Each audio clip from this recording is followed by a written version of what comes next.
paintings are based on real events and then exaggerated, which is kind of what I do. It's a little bit different than other marine artists who tend to paint actual historical events in the most realistic sense of the word, or people that do plein air painting where they go out and they depict a scene in the immediate.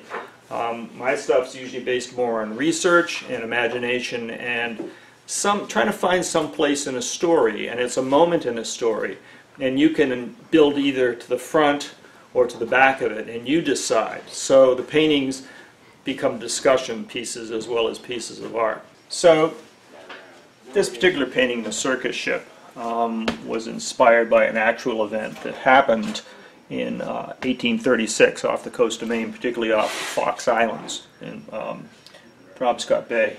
And this ship called the Royal Tar was the first side paddle steam wheeler that took passengers from Nova Scotia into Portland.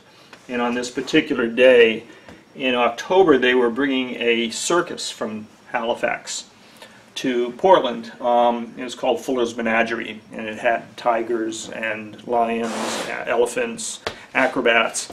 And it was a stormy day, and they took refuge behind the lee of the island, and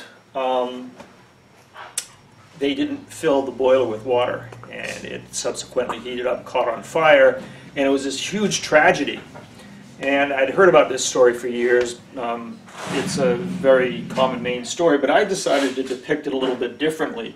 And so I've got the ship sailing along peacefully in the islands, and the circus performers are all doing their thing. They're all practicing, they're on tight ropes.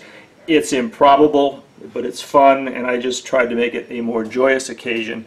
And then at the same time, you've got a hint of something going on here with the flames and the sparks. So I chose to make it a happy occasion.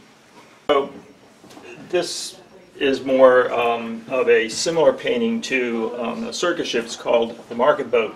And a number of years ago, I noticed that there was a very strange-looking boat coming down the Sheepshead on Southport, and found out that it was a Long Island Sharpie called the Beth Allison.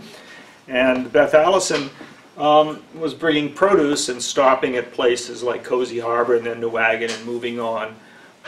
It's a very strange boat, Long Island boat, very low to the water. And so I took a bunch of pictures. I went down to Newagon and took some pictures of people on the boat, the produce. I remember a young girl got off the boat and started playing the violin. There was a St. Bernard on the boat. But it took me about 3 years to figure out how to make this work, because it wasn't going to work with that particular kind of boat. So I took an early fishing schooner, put a bowsprit on it, which actually makes it into a Scottish-style boat, and then worked from there. In 1831, apparently a second visit, not just the first visit, there was a sea serpent that appeared in Boothbay Harbor. It had been seen further up the coast. And there happened to be a revenue cutter called the Defiant that was in the harbor at the time. And they saw this thing that they didn't know about and decided it was a snaky sea serpent as it was described. So I have a little fun with it where its sea serpent is actually looking at them. They're trying to figure out what to do with it. They actually launched some boats to try and see if they could catch it, but it slithered off into the deep and never to be seen again. Nellie G used to be a boat that was used to haul logs up on Moosehead Lake. They would hold booms of logs across, and then it ended up down here for the tourists. And it would take what's called rusticators out to the island, specifically out to Squirrel Island. And so doing some research of this, I found out there actually aren't any squirrels on Squirrel Island. So in this particular picture of the boat, in addition to all the people, the summer people, if you look closely, you will find a squirrel hitching a ride. And the only one that seems to realize this is the cat here.